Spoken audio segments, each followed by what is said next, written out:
আপনি জানলে অবাক হয়ে যাবেন, এই পৃথিবীর মধ্যে বর্তমানে এমন কয়েকটি দেশও রয়েছে যেখানকার মানুষেরা এতটাই দরিদ্র যে নিজেদের পেট ভরার জন্য একে অপরকে হত্যা করে তাদের মাংস রান্না করে খায়। শুধু তাই নয়, এমন অনেক দেশ রয়েছে যেখানে সারাদিন কঠোর পরিশ্রম করার পরেও মাত্র 20 টাকা ঠিকমতো রোজগার হয় না। এই সমস্ত দেশের মধ্যে দরিদ্রতা এতটাই চরম মাত্রায় রয়েছে যে মানুষ খিদের জ্বালায় খিদে নিবারণ করার জন্য মাটি দিয়ে তৈরি রুটি খায়।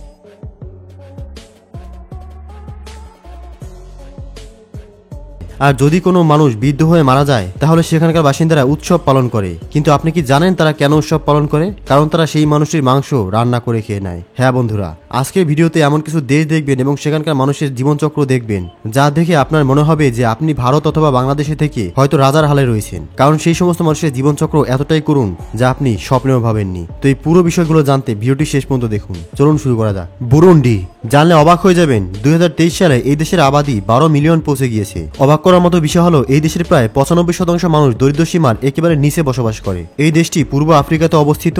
এই দেশের বেশিরভাগ মানুষের জীবন অতিবাহিত হচ্ছে কৃষিকাজের মাধ্যমে। বন্ধুরা, এই দেশের প্রত্যেকটি মানুষের মাথাপিছু বার্ষিক আয় মাত্র $100, যা বাংলাদেশি টাকায় মাত্র 12,000 টাকা প্রত্যেক বছরে ইনকাম। তাহলে ভেবেই দেখুন এক মাসে কত টাকা ইনকাম করে। এই দেশের প্রত্যেকটি মানুষ কঠোর পরিশ্রম করে জীবনযাপন করে। সারাদিন কঠোর পরিশ্রম করার পরও 20 থেকে 30 টাকার বেশি ইনকাম করতে পারে না। জাতিসংঘ এই বুরুন্ডি দেশকে 2018 সালে পৃথিবীর সব থেকে দরিদ্র দেশের মধ্যে অন্যতম ঘোষণা করেছে। একটা সময় ছিল যখন ইংরেজ এবং ব্রিটিশরা এই দেশে নিজেদের আধিপত্য বিস্তার করেছিল। কিন্তু যখন এই দেশটি স্বাধীনতা লাভ করে তারপরে সবকিছু ঠিক ছিল।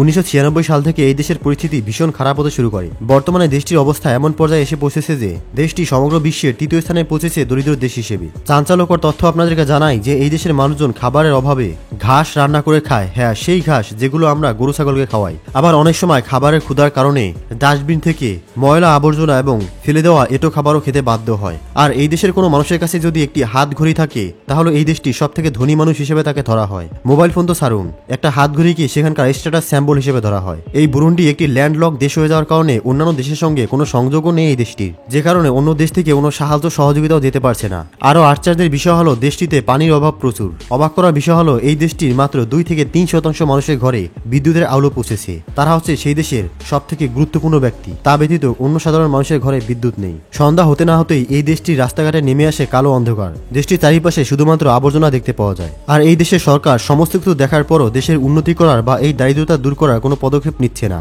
এক প্রকারে স্বৈরাচার শেখ হাসিনার মতোই এই দেশের সরকার। সোমালিয়া বন্ধুরা, এই সোমালিয়া দেশটির মধ্যে 17 মিলিয়নের মতো মানুষ রয়েছে, যার মধ্যে 85% জনসংখ্যা দরিদ্র সীমার নিচে বসবাস করছে। এখানকার প্রত্যেকটা মানুষেরা খাবারের জন্য দিন রাত কঠোর পরিশ্রম করে এবং খিদের জ্বালায় ঝটফট করে। এখানকার মানুষের কাজ করার জন্য বা খাওয়ার জন্য কোনো টাকা নেই।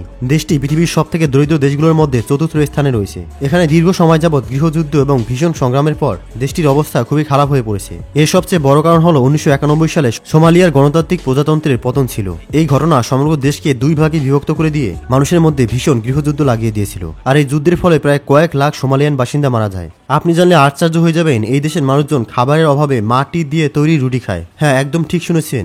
জমি থেকে তোলা মাটি প্রথমে গুঁড়ি করে নেয়, তারপর সেগুলোকে রোদে শুকাতে দেওয়া হয় এবং সেই রুটি খেয়েই তারা তাদের জীবন অতিবাহিত করে। যখন তাদেরকে জিজ্ঞাসা করা হয় আপনারা এই মাটি কেন খাচ্ছেন, তখন তারা বলে আটা দিয়ে রুটি অথবা ভাত অথবা অন্য কিছু খাওয়ার মতো সামর্থ্য আমাদের নেই, যে কারণে আমরা বিনামূল্যে এই মাটি খেয়ে জীবনযাপন করি। তাহলে ভেবে দেখুন সেখানকার মানুষজনের কি হাল। এখন আপনি হয়তো সেই দেশের রাস্তাঘাটে কিছু গাড়িও দেখতে পাচ্ছেন।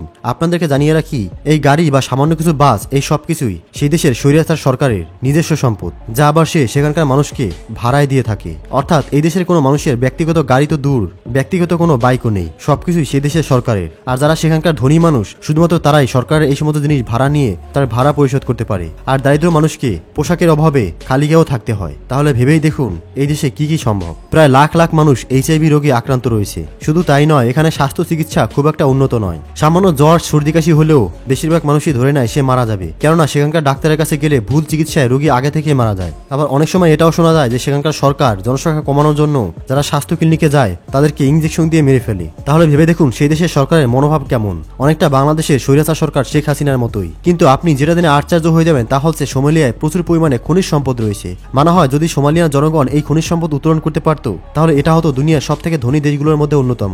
কিন্তু তাদের শিক্ষার অভাব থাকার কারণে এবং পর্যাপ্ত ইকুইপমেন্ট না থাকার কারণে তারা এই খনিজ সম্পদ কখনো উত্তোলন করতে পারছে না।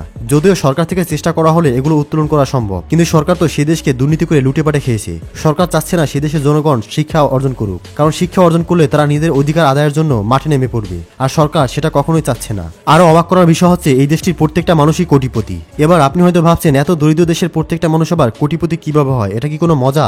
না বন্ধুরা, মোটেও কোনো মজা না। আসলে এই দেশে রাস্তাঘাটে আপনি দেখতে পাবেন যে বস্তায় ভর্তি টাকা নিয়ে সাধারণ মানুষজন বসে আছে। আসলে মূল কথা হচ্ছে যদি আপনাকে সামান্য একটি পাউরুটিও কিনতে হয় তাহলে আপনাকে বস্তা ভর্তি টাকা নিয়ে যেতে হয়। এর কারণ হচ্ছে এই দেশের 1 কোটি টাকার মান বাংলাদেশের 10 টাকার সমান। অর্থাৎ যদি আপনি বাংলাদেশের 10 টাকার মালিক হন তাহলে ওই দেশে গেলে আপনি কোটিপতি হয়ে যাবেন। আর 10 টাকা দিয়ে সাধারণত আপনি যা কিনতে পারবেন তার থেকে বেশি কিছু পাবেন না, যে কারণেই তাদের কাছে টাকা তো রয়েছে কিন্তু কোনো সম্পদ নেই। আর এই দেশের টাকা চাপানোর পিছনেও কিন্তু একটি ইতিহাস রয়েছে, আর তা হচ্ছে সেখানকার মাথামোটা সরকার সাধারণ মানুষকে নির্বাচনের আগে ভরি ভরি টাকা দিবে বলে স্বপ্ন দেখিয়েছিল, আর সে সেটাই করেছিল। নির্বাচনের আগে সে বস্তা ভর্তি টাকা ছাপিয়ে সাধারণ মানুষের ঘরে ঢুকিয়ে দিয়েছিল।